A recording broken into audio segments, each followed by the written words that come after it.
अच्छा एक बात बताइए, अगर वहां पर मस्जिद है, आप जैसा बता रहे बौद्ध मठ है, तो वहां पर त्रिशूल कैसे आ गया? योगी जी कह रहे हैं वहां पर त्रिशूल कैसे आ गया? देखिए, माननीय मुख्यमंत्री जी को तो इस पर इसलिए नहीं बोलना चाहिए कि उत्तर प्रदेश सरकार भी उसमें एक पार्टी है। अगर वो पार्टी है तो उनको माननीय उच्च न्यायालय, माननीय सर्वोच्च न्यायालय या माननीय जिला न्यायालय के निर्णय आने तक इंतजार करना चाहिए। और इसीलिए मैंने कहा, जब मामला न्यायपालिका में है और न्यायपालिका में हमारी आस्था है, तो न्यायपालिका से आने वाले निर्णय का हमें इंतजार करना चाहिए। न्यायपालिका के निर्णय में हमें दाल भात में मूसरचंद बन करके अड़ंगाबाजी नहीं करना चाहिए। लेकिन आप सबसे बड़े तो मूसरचंद आप ही बन रहे हैं। आप खुद बता रहे हैं कि वहां पे अब बौद्ध मठ है। मैं ये कह रहा हूं कि जो चिन्ह आया है उसको मैं आपको आपके चैनल के माध्यम से पूरे देश को बता रहा हूं कि बुद्ध की मूर्ति अगर स्पष्ट है तो एएसआई नीचे उसको शिवलिंग कैसे लिख सकती है? क्या अभी आपके पास कोई तस्वीर वगैरह है उसको दिखाने के लिए? वो मेरे पास है, मैं आपके पास भेज दूंगा। जरूर। अच्छा एक बात बताइए, योगी जी कह रहे हैं कि जो ज्ञानवापी को मस्जिद बोलेगा उसको मुश्किल हो जाएगी। आप तो उसको मस्जिद बोल रहे हैं बार बार। अब ये लोकतंत्र है, लोकतंत्र को कोई डांट डपट करके, कोई दहशत पैदा करके, बुलडोजर चला करके अगर इसको खत्म करने की कोशिश करता है, उसकी गलतफहमी है। आप मुझे एक लिस्ट बताइए। आपने कहा बद्रीनाथ, केदारनाथ, अब आपने ज्ञानवापी भी कहा जहां पर बौद्ध मठ हैं। जी। अब मुझे आप एक लिस्ट बता दीजिए कहां कहां आपके अनुसार बौद्ध मठ रह चुके हैं पहले। देखिए, अभी तक यद्यप हैं तो इस प्रकार के बहुत लंबी फहरिस्त है, लेकिन मैंने जिसको जिक्र किया था, बद्रीनाथ का, केदारनाथ का, जगन्नाथपुरी का, अयप्पा मंदिर का और यहाँ तक कि रामेश्वरम का, जिस पे मैंने ऐतिहासिक साक्ष्य भी रखे हैं। आवश्यकता होगी तो ऐतिहासिक साक्ष्य मैं आपको भी उपलब्ध करा दूंगा, जिससे कि विस्तार से उसका उल्लेख आप अपनी मीडिया के माध्यम से भी पूरे देश को दे सकते। मौर्य जी, शंकराचार्य अवमुक्तेश्वरानंद जी ने आपको खुली चुनौती दी है। आपके पास तथ्य हैं, साबित करें। क्या आप उनसे शास्त्रार्थ के लिए तैयार हैं? झूठे लोगों से और तथ्यहीन अनाप शनाप बकने वालों से मेरे पास इतना फुर्सत नहीं है कि मैं अपना समय बेकार करूं और इनसे बात करूं। एक बात बताइए, मैं तथ्यों में विश्वास करता हूं। क्या शंकराचार्य जो देश के धर्मगुरु हैं वो झूठे हैं? क्या आप ये कह रहे हैं?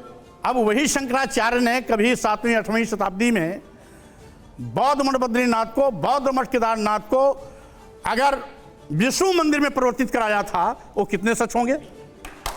अच्छा, मैं आपको कुछ फैक्ट बता रहा हूं मौर्य जी, कुछ तथ्य दूसरी तरफ से आए, जरा ध्यान दीजिएगा। और ये फैक्ट है हमारे पास, वो भी आपको जानना चाहिए। बद्रीनाथ का जिक्र महाभारत में हुआ, स्कंद पुराण में हुआ, विष्णु पुराण में हुआ।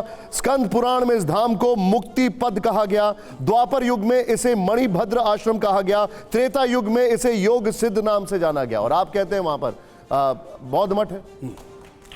देखिए, आपको मैं बता दूं, ये जितने भी आपको पुस्तकों का जिक्र किया, ये सब ज्यादातर 6वीं 7वीं शताब्दी के बाद लिखे गए। एक चीज और को मैं आपको दूं, देवनागरी लिपि, महाभारत 6ठी शताब्दी के बाद मैं आपको बता रहा हूं ना, देवनागरी लिपि का प्रादुर्भाव 7वीं और 8वीं शताब्दी के बीच में हुआ। 6वीं शताब्दी के अंत में और 7वीं शताब्दी में हुआ। देवनागरी लिपि संस्कृत, बात बताइए, देवनागरी, आप एक मिनट, देवनागरी लिपि क्लैरिटी चाहिए मुझे। हाँ, महाभारत क्या 6ठी शताब्दी के बाद हुआ? त्रेता युग क्या 6ठी शताब्दी के बाद हुआ? मैं आपको बता रहा हूं, ये जितनी भी पुस्तक लिखी गई हैं, क्योंकि जब संस्कृत भाषा पहले थी ही नहीं, तो संस्कृत भाषा में कोई चीज लिखा कैसे गया? संस्कृत भाषा हिंदी भाषा की पैदाइश ही 6वीं के अंत और 7वीं शताब्दी में हुई है।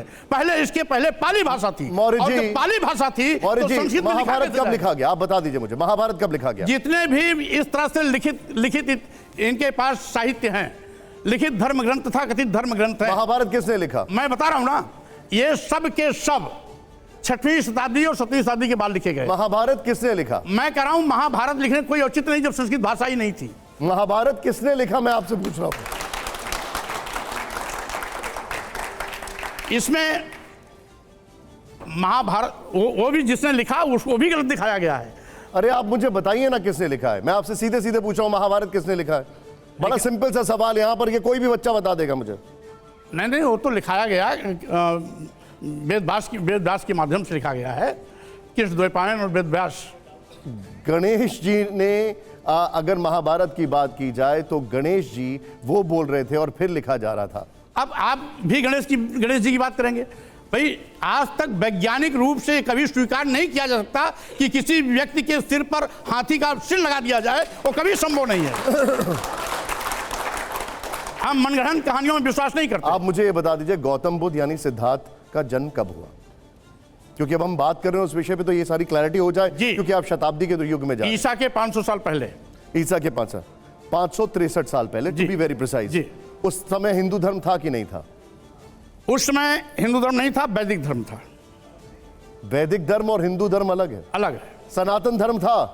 सनातन धर्म तो भगवान बुद्ध ने ही जो संदेश दिया था उसी को सनातन धर्म कहा गया था। एसु धम्मो सनातना, ये भगवान बुद्ध की वाणी है। सर आप गजब बात कर रहे हैं। गौतम बुद्ध का परिवार तो हिंदू परिवार में ही पैदा हुआ ना। मैं कह रहा हूं मैं भी हिंदू परिवार में पैदा हुआ। मैं कह रहा हूं मैं भी हिंदू परिवार में पैदा हुआ। एक बात बताइए, जब वो थे तो उनके भी तो आराध्य थे ना गणेश। मैं कह रहा हूं उस समय वैदिक धर्म था, हिंदू धर्म नहीं था। हिंदू धर्म कोई है ही नहीं है। जो भी गणेश को मानते थे कि नहीं, राम को मानते थे कि नहीं उनके परिवार के लोग? अब वो किसको मानते थे किसको नहीं मानते थे, क्योंकि उस समय न पैदा हुआ था। और उस समय के लोग तो मानते होंगे। लेकिन बुद्ध जो मानते हैं मैं उसको मानता हूं।